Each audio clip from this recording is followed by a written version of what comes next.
Hello and welcome to Memory Ventures. So today is the final video of the series 1.3, and in the next video you will be getting a different algebraic form. Now in the previous two videos we have been discussing that how tough it is to convert every question to a known form, and today's first video will convince you more. But sufficient practice helps us to identify the pattern of the question.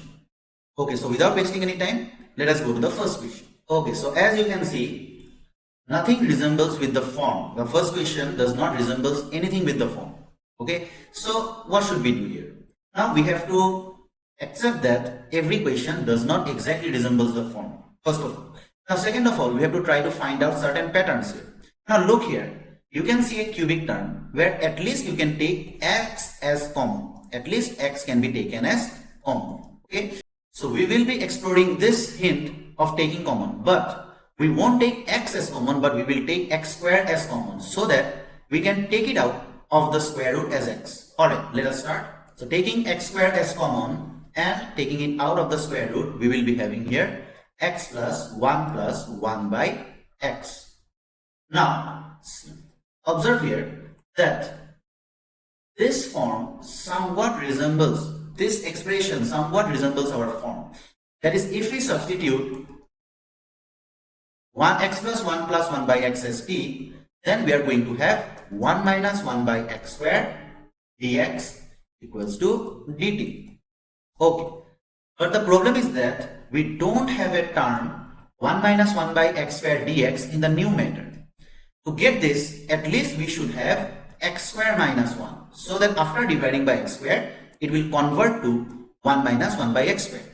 Okay, now let us do one thing. Try to form x squared minus 1 in the numerator. Now how should we do that? Let me multiply x plus 1 in both numerator and denominator. So you will be getting here. Okay, so now simplifying, we will be having here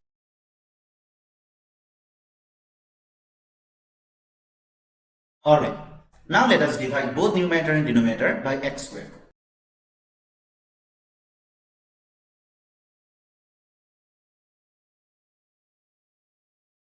As you can see, we can cancel out this x, and let me take this x in this factor, okay, and split the x in the three terms.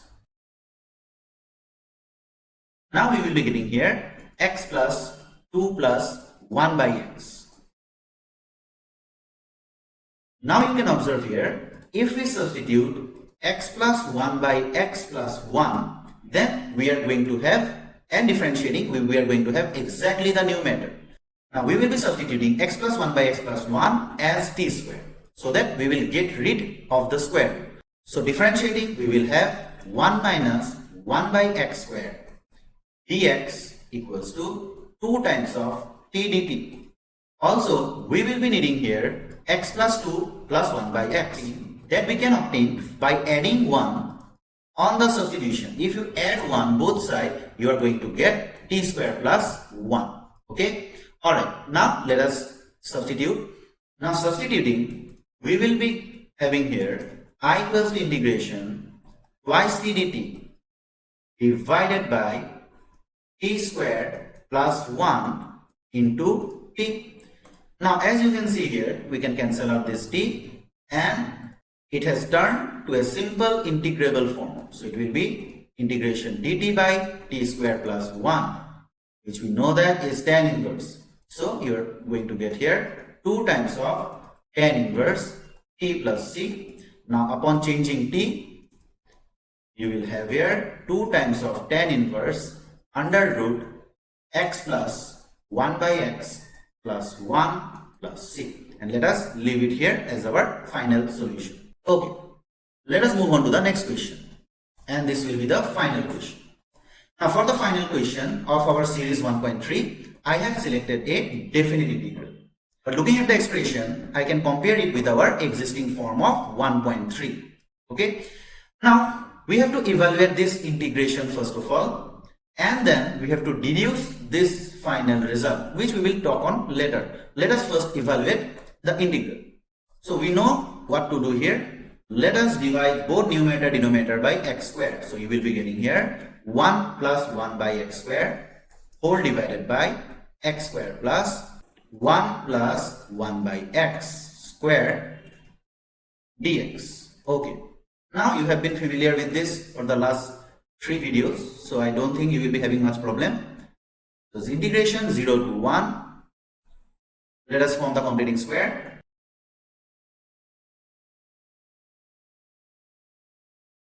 Okay, so now we will get x minus 1 by x whole square plus root 3 square, and in the denominator we can write d of x minus 1 by x. So our indefinite value will be 1 by root 3 tan inverse x minus 1 by x divided by root 3, and upon giving the limit, which is from 0 to 1, we will get our final result. Okay, so let us take a look here. Putting 1 in place of x, we will be having here 0. Tan inverse 0 will give us 0, and upon putting the lower limit 0, you are going to have minus infinity. So tan inverse minus infinity will give us minus pi by 2. So here we will have minus pi by 2. So ultimately our answer is pi by 2 root 3. Okay, now let us move on to the second part. So we have to deduce this expression. Now observe that we have already got the value of the integration as pi by 2 root 3. That means if I have to equate, or if I have to make pi by 3 equals to this infinite series, we will take the help of the integration itself. If I can show that the value of the integration can also be expressed by this infinite series, we can compare them as equal. Okay, now how should we do that? For that, let us move on to the procedure. Now have a look here. I have written some of the infinite series which we know should be known to us as they are very common. So the first is e to the power x. The infinite series is before you. Sine x, log of 1 plus x. There are plenty more. I want to conclude that as you can observe that we need an infinite series here. So we should be thinking about some infinite series that we know. But as exponential or trigonometry is not present in our integration, so we should abandon the idea of using them. We should think of the general binomial theorem.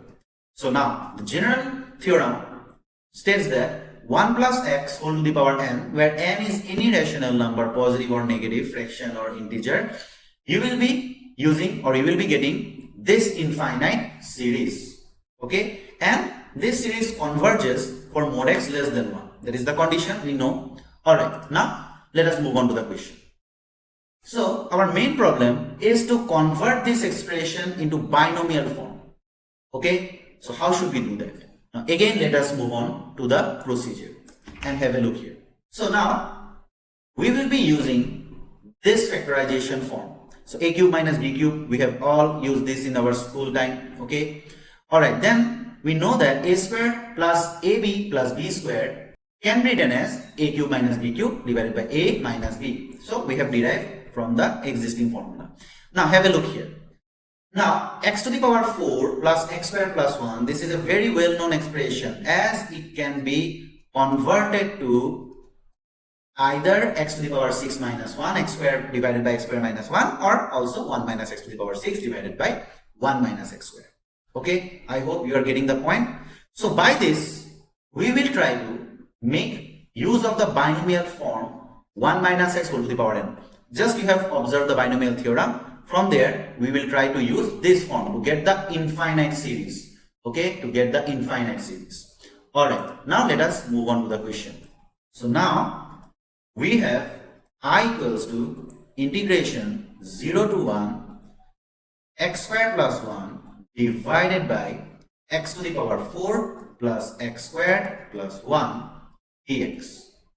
Alright, now using the factorization form, the denominator can be written as 1 minus x to the power 6 divided by 1 minus x squared dx. Okay, so now upon simple simplification, we will be getting here 0 to 1 x squared minus plus 1 into 1 minus x squared divided by 1 minus x to the power 6 dx. Now in the numerator we will have 1 minus x to the power 4 divided by 1 minus x to the power 6 dx. Alright, now let us use the binomial theorem. How? Let us write here 1 minus x to the power 6 whole to the power minus 1 dx. Alright, so let us see what we will have after we use the binomial theorem. Okay, so we will be getting here 1 plus x to the power 6 plus x to the power 12 plus, in that manner we will be having an infinite series. So you don't have to write all of them, just we can use 2 or 3 terms, it will be sufficient. Now let us multiply as increasing power of x. Okay, so we will take the increasing power of x. Alright, so we will be getting here 1 minus x to the power 4 plus x to the power 6 minus x to the power 10 plus x to the power 12 and so on. So I have just kept the power in increasing order. Okay. Alright, now if we integrate, we are going to get here x from 0 to 1 minus x to the power 5 by 5 from 0 to 1 and so on.